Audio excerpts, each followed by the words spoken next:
Well, welcome to the Friday Bubble. Essi and me are back again, introducing the latest releases. So the next few months, we'll try and keep you up to date with what's recently come out.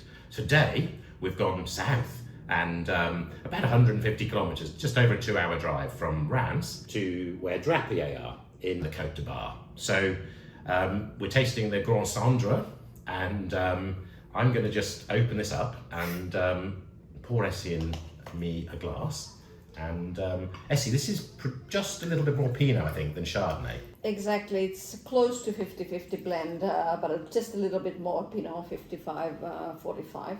So it's a single vineyard actually, initiated when when Michel Drappier started to work at the family winery. He wanted to make this single vineyard wine from their most extraordinary parcel. The Grande Sendrée, which got its name from this fire in the village of Urville, that with a lot of cinders in the terroir.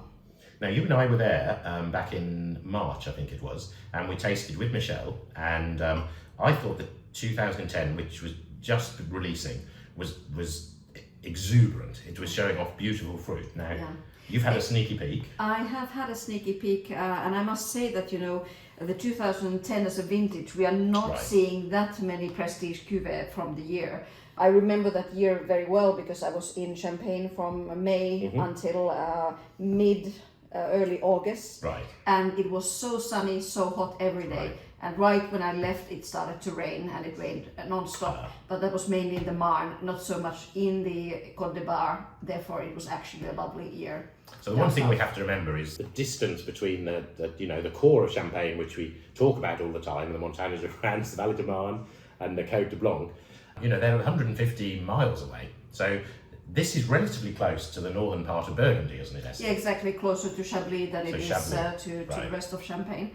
But definitely different climate, different soil, very much Chablisian soils there, more continental in climate.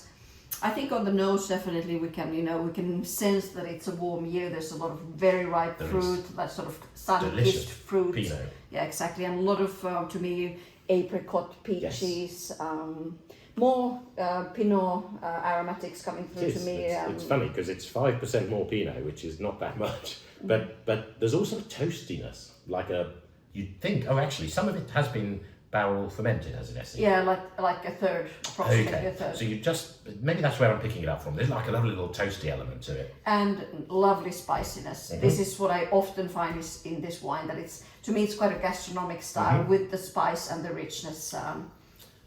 And Michel's quite a sort of lover of lower dosage and lower sulfites.